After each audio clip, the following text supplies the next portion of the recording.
نہیں حضرت، یہ ایک خاص واقعہ ہے جس کو عام کر کے اور نہ سمجھنے کی وجہ سے آپ اس کو پھیلا رہے ہیں اور اس کی وجہ سے آپ شرک میں مبتلا ہو گئے ہیں۔ یاد رکھنا، مردوں کے سننے کا عقیدہ اس شرک کی جڑ ہے، اور پورے قرآن میں جتنا اس مسئلے کو زور کے ساتھ بتایا گیا ہے، شاید ہی کسی اور مسئلے کو بتایا گیا ہو۔ مالک فرماتا ہے اموات غیر احیاء وما یشعرون ایان یبعثون، کہ یہ مردے ہیں۔ اتنی بات ہی کافی تھی، لیکن اللہ بہت مہربان ہے، اس نے اس مسئلے کو بہت زیادہ کھول کھول کے بیان کیا ہے، سٹیمپ کے اوپر سٹیمپ لگائی ہے کہ یہاں تک نہیں چھوڑا کہ یہ مردے ہیں، بلکہ ساتھ ہی کہا کہ غیر احیاء، ان کے اندر حیات نہیں ہے، تاکہ کوئی اس طرح کی باتیں نہ کہنا شروع کر دے ہاں ہے تو مردہ لیکن زندہ ہے۔ فرمایا خبردار ایسی بات نہ کہنا، یہ مردے ہیں، ان کے اندر زندگی کی رمق تک باقی نہیں ہے۔ اور پھر تیسری سٹیمپ لگائی کہ وما یشعرون ایان یبعثون، ان کو تو یہ بھی نہیں پتا ہے کہ ان کو کب دوبارہ زندہ کر کے اٹھایا جائے گا۔ تو قبر پرستوں کی یہ بات کہ جو من دون اللہ آتا ہے یہ بتوں کے لیے آتا ہے، تو یہاں بتائیے اللہ تعالیٰ بتا رہا ہے کہ ان کو یہ بھی معلوم نہیں کہ ان کو دوبارہ کب اٹھایا جائے گا، تو کیا بتوں کو اٹھایا جائے گا؟ تو لہذا بت ہو ہی نہیں سکتے ہیں۔ اور کہا گیا اموات، یہ مردے ہیں، تو ظاہری بات ہے یہ فرشتے بھی نہیں ہو سکتے ہیں، فرشتے تو زندہ ہیں، جنات تو زندہ ہیں، تو لا محالہ یہ ان قبر والوں کے لیے کہا جا رہا ہے، اور جن کو لوگ بعد میں داتا، دستگیر، مشکل کشا، جتروا سمجھ کر ان کو پکارتے ہیں، ان کے واسطے وسیلے دیتے ہیں، ان کے بارے میں بات ہو رہی ہے۔ اور دیکھیے آپ روایت وہ پیش کر رہے ہیں کلیب بدر والی، بدر کے کنویں والی، کہ نبی علیہ السلام نے جو بڑے بڑے سردار وہاں قتل ہو گئے ان کو ایک کنویں میں پھنکوا دیا، تو تیسرے دن وہاں پہنچے ہیں۔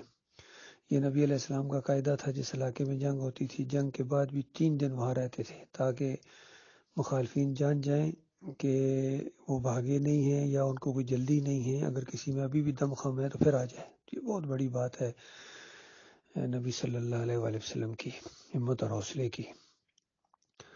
تو 3 دن کے بعد خلاف معمول نبی علیہ السلام اٹھے ہیں اور اس قلیب بدر کی طرف چلے ہیں، اور وہاں جا کے ان بڑے بڑے سرداروں جو 3 دن پہلے قتل ہوئے اس میں پڑے ہوئے تھے، ان کو مخاطب کر کے ان کے والدین کے نام سے پکار کر کہا کہ اے فلاں ابن فلاں، کیا تم لوگوں کے لیے بہتر نہیں تھا کہ تم میرے اوپر ایمان لے آتے اور آج اس ذلت اور خواری کے اندر نہ ہوتے؟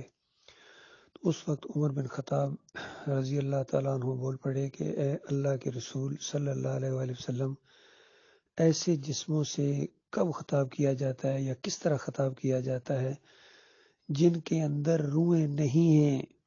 دیکھیے جن کے اندر روحیں نہیں ہیں، کیونکہ 15 سال کی یہ تعلیم تھی، 13 سال مکہ اور 2 سال یہ مدینہ کی یہ تعلیم تھی کہ یہ مرنے کے بعد ان میں جان کی رمق تک نہیں ہوتی ہے، روحیں نہیں ہوتی ہیں، روحیں اوپر چلی جاتی ہیں، فرشتے لے جاتے ہیں۔ تو آج نبی علیہ السلام ان سے خطاب کر رہے ہیں جن کے اندر روحیں نہیں ہیں، تو روح کے بغیر کسی سے خطاب تو نہیں کیا جاتا ہے، وہ سنتا نہیں ہے، دیکھتا نہیں ہے، پہچانتا نہیں ہے۔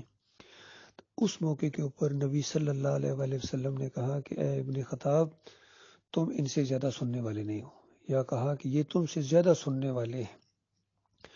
تو اس روایت کے بعد امام بخاری رحمۃ اللہ علیہ کہتے ہیں، قتادہ کا قول لا کے رحمۃ اللہ علیہ کا، کہ احیاہم اللہ، اللہ نے ان کو زندہ کیا تاکہ نبی کی بات سنیں اور ذلیل و خوار ہوں۔ تو یہ ایک یعنی گویا معجزہ ہے کہ عام طور پر مردہ نہیں سنتا ہے، لیکن ان خاص قلیب بدر والوں کو اللہ نے زندہ کیا، اور اگر زندہ اللہ نہ کرتا تو مردے نہیں سنتے ہیں، زندہ کیا نبی کی بات کو سنوانے کے لیے۔ یہ بالکل اسی طرح مردے زندہ ہوئے تھے جس طرح موسیٰ علیہ السلام کے دور میں وہ مردہ زندہ ہوا اور پھر اس نے بات کی، اپنے قاتل کے بارے میں بتایا۔ تو اس طرح امام بخاری نے ثابت کر دیا کہ مردے نہیں سنتے ہیں، اور یہ قلیب بدر والوں نے اگر سنا تو زندہ کر کے سنا، زندہ اللہ نے ان کو کیا، پھر یہ معجزہ ہے یہ نہیں۔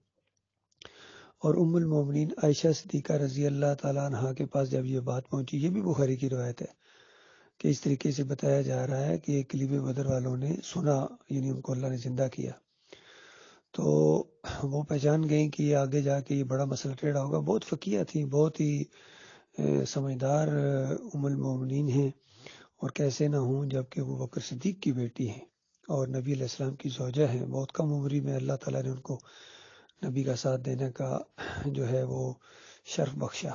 تو دین کے مزاج کو سمجھنے والی تھی بہت زیادہ.